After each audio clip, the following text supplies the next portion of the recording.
Gentlemen and female gentlemen, welcome to another lore video. Here on the next Taku channel, every day we do more lore. Today's lore, Ezra Miller lore. Incredibly famous actor that had a gigantic crash out and ruined the Flash or something. And the Critical Drinker just made a video on it. So lock in, let's see what we got. If ever there was a name in Hollywood that screams career self-destruction, wasted potential, and a personal life that makes Charlie Sheen look like a model citizen, it has got to be Ezra Miller, aka the Bengal Ghouls. The Mad Goose Wizard. From talented indie darling to big budget superhero star, this guy really seemed to have the industry in the palm of his hand. All I know is this dude had a crash out. I really don't know anything about him, which is why we're doing a lore dive. Every day, new lore here on the next Taku channel. He had the acting chops, the youth, the chiseled looks of a male model, a willingness to Oh my god, he's oral farming and looks maxing, and he kidnapped a child. Allegedly.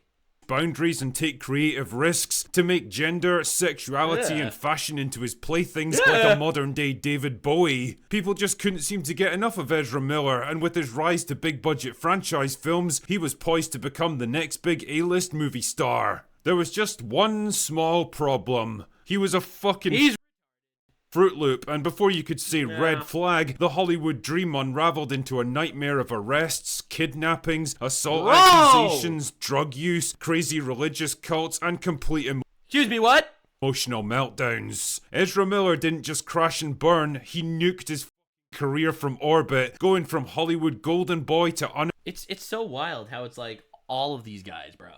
It's like one day, Hollywood celebrity decides to start pushing this weird cross-dressing abomination shit. Next day, Fruit Loop! unemployable pariah. So, let us learn about this particular crash and burn together, shall we? Ezra Matthew Miller was born in New Jersey in 1992, one of three children to Marta Miller, a dancer, and Robert Miller, the president of a major book publisher. That's nice. A shy kid who suffered from a chronic stutter, Miller enrolled in opera classes at the age of 6 to help him overcome the impediment, and ended up performing for the Metropolitan Opera in New York. That's nice. Nice stuff, but his real passion turned out to be acting, and at the age of 16 he landed his first role in the low-budget drama After School, about a teenager who witnesses a pair of girls OD while filming a school project. That's not very cool. The cool. movie was a modest success in film circles. And then he based his entire life off the girls that OD'd. And got just another victim of Hollywood. They literally liberal spawn camped him. They groomed him into this fuckboy, and they ruined his life. Well, he ruined his life. Ultimately, he had free will. But like, another victim of the Hollywood cabal. Recognition to win him more roles, and the following year he was acting opposite Andy Garcia in the dramedy City Islands. But it was the chilling 2011 psychological drama We Need to Talk About Kevin that really put him on the map. Dog, I never heard of this. Surprise, surprise, Miller plays a troubled teenager who has a dysfunctional relationship with his mother that eventually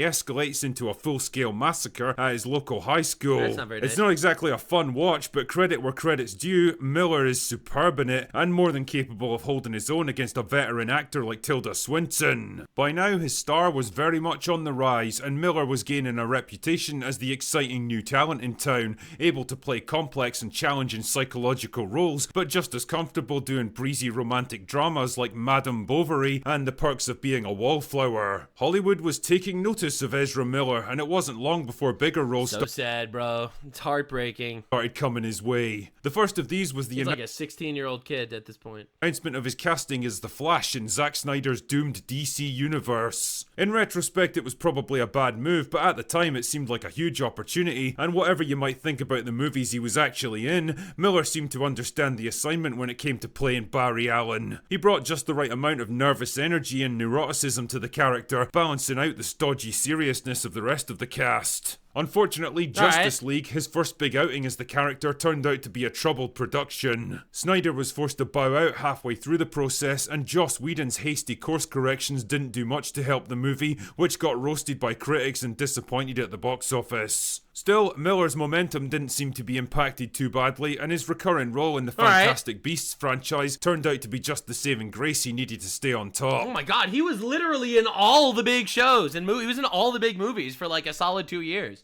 That's crazy. Oh my god. They gave him everything. Like, dude, and it's so sad because, you know, kids grow up like idolizing these people. You know, like, oh my God, he's just 2 years older than me, and he's the Flash, and he's in the Magical Beasts, Harry Potter, and he's like, or my Fantastic Beast, whatever, and he's in all the things. He's so cool. And you know, they idolize these people, and these people are just deeply broken people crashing and burning in front of our eyes. It's honestly heartbreaking. Ezra Miller was still very much in demand, a talented actor whose attention-grabbing outfits, daring photo shoots, and weirdly open and self-reflective interviews all played into the image of a vibrant and complex artist just bursting to express himself. Unfortunately, it was all about to come crashing down in spectacular fashion. Accounts of what exactly happened differ depending on the sources, but a lot of people seem to agree that the problems really began when Miller's parents announced their divorce in 2019. From there on, his mental health went into a sharp decline. He became isolated, withdrawn, and paranoid. He started wearing a bulletproof vest and carrying a gun wherever he went, convinced that the KKK were out to get him for some not based. That's retarded, bro. Stop. No reason. No. Then came the strangulation video. What? In April of 2020, Miller found himself in a bar in Iceland. Hey, we've bro! Dude, no shot. He just strangled a bitch on camera? Ain't no way. Hey, we've all been there. It's heartbreaking. Feminism ruined this man. Actually, ruined this man. Oh my God. Parents divorced, groomed by Hollywood. When he was confronted by a local woman, his response, grab her by the neck and no, that's unacceptable. Jail! Put him in jail. Not acceptable. Force her to the ground in that's not being quirky. That's bad. Fucking stranglehold. That's crazy. Miller was quickly escorted out by security, and that might well have been the end of it if it wasn't for the video that exploded onto social media. Suddenly, he didn't seem like a bold and complex artist willing to challenge stereotypes. He seemed like a retard. He seemed dangerous and unstable, and things were about to get worse from there. By March of 2022, Miller was in Hawaii and busy making a nuisance of himself with local police by loitering around gas stations, filming people without their permission, starting arguments with random passers-by, and generally acting like a complete fuck. He screamed, "I'm non-binary, you can't touch me," to the guards. Oh my God, it's fucking awful, dude. Fucking weirdo. This all culminated in him getting arrested for disorderly conduct and harassment when he started screaming at people in a bar for the crime of, singing a Lady Gaga song. Oh boy, that's Boy, that bad. escalated quickly. Wow. The arrest was caught on camera, and again, it didn't do his image any favors. I'm not transgender, non-binary. I don't want to be searched by a man. Oh my God, chat was right. I'm transgender, non-binary, and I don't want to be searched by a man. I claim my Fourth Amendment rights. You sure about that? You sure about that? Oh my God, he's retarded. One local couple made the mistake of taking pity on him and bailing him out of jail, which turned out to be a very bad idea indeed because according to them, he stole the wife's passport and the husband's wallet and screamed that he was going to murder them both. Right. I mean, he is playing the role of transgender.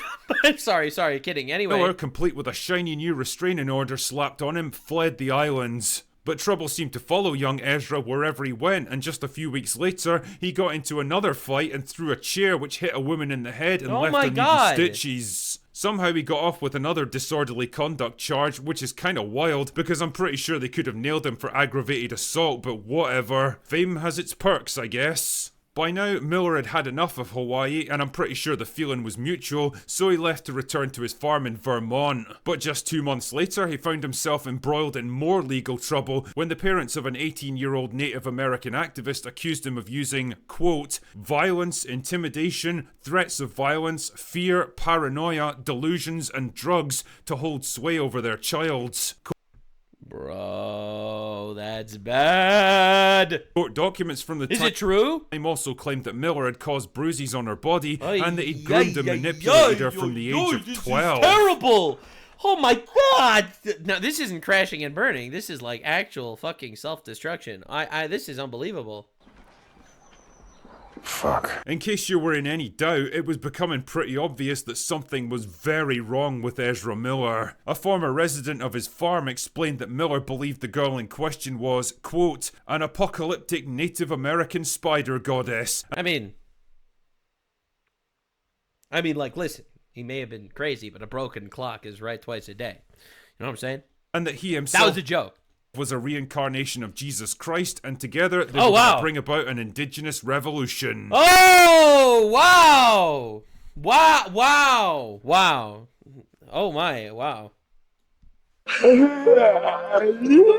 Wow. Damn, man, I know people talk about having a messiah complex, but this dude was the real deal. That very same month, another woman was granted a restraining order against Miller, this time in Massachusetts, for brandishing a gun and inappropriate behavior towards her 12-year-old daughter. Oh my She also God. claimed that Miller considered the child to be a powerful mystical being who would be lucky to have Ezra to guide and protect them.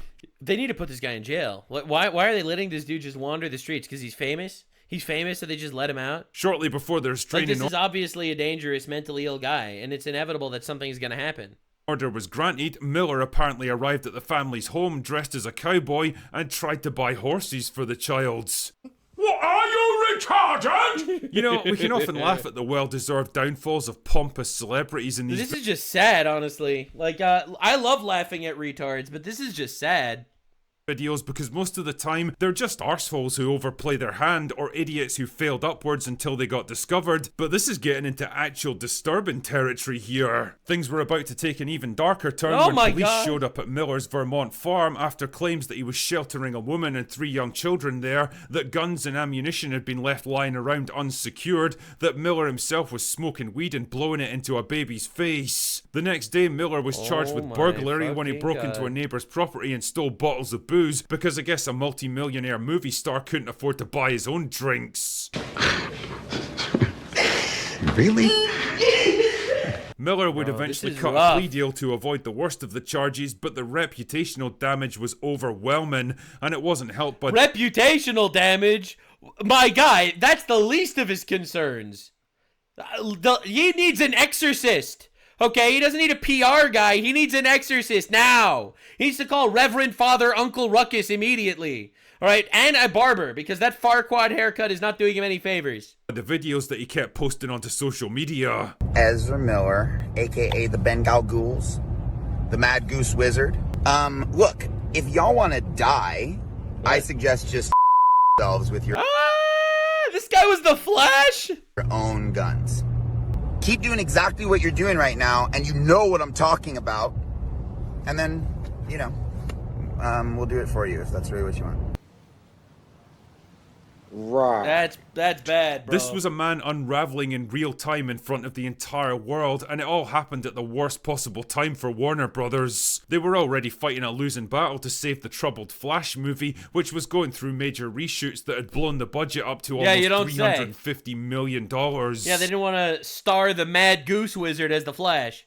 Having the star of what they were trying to market as a family-friendly superhero film get exposed as a psychopath, a predator, and a religious cult leader was basically the final nail in the coffin for the Flash. For a time, there were even serious talks of cutting their losses and cancelling the film altogether. Ultimately, though, the best they could do was push back the film's release, limit Miller's social media presence, and quietly shuffle him away from the limelight, desperately hoping that people would somehow forget all the controversies and accusations against him. As it turned out, they didn't. The film bombed big time, and with it went the best chance of saving the DCEU and the last hopes of salvaging Miller's Hollywood career. All the controversies and meltdowns of 2022 didn't just derail his momentum, they fucking killed it stone dead. Bro, they should have had like Flash die in the opening scene and then just make it a Batman movie.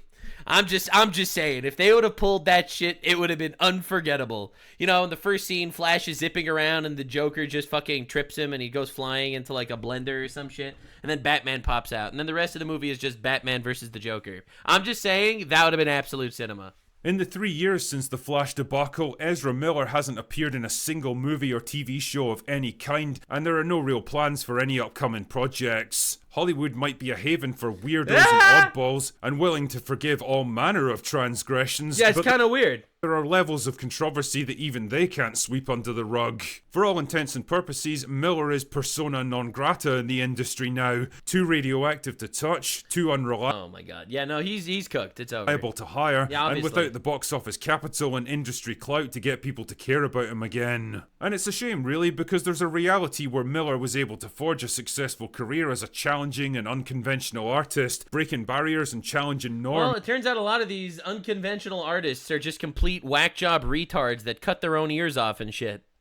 but it's not this one. They just Vincent Van Gogh crazy. Ultimately, for all his talent and potential, Ezra Miller was undone by his own demons and personal hang-ups. He's a sobering reminder that fame isn't for the fragile, that success comes at a cost, and that even Hollywood can only tolerate so much bad behavior from its stars. Heartbreaking, man. And again, it's honestly tragic. It's just watching a guy just unravel in front of our eyes. Yeah, he should have been in jail, probably, just locked away from society forever. But that's not the point. The point is, that's crazy. Anyway. Like these people are quite literally getting fucked in Hollywood. That's all I've got for today. Go away now. Like, that's not a normal person even back then. You know, the signs were there. Listen, I have one message to Ezra Miller. Stop raping, sir. That's all I have to say. Thank you for being here. I hope you enjoyed. This was our lore dive on Ezra Miller. Thanks for being here. Definitely subscribe. I'll see you in the next one. Every day, new lore. That's what we do here on Taku. Thanks, everyone. Big kisses to the people. I'll see you in the next one. Bye. Like, subscribe, and this video was streamed live on kick.com/Nuxanor. See you there. Stay weird, fam.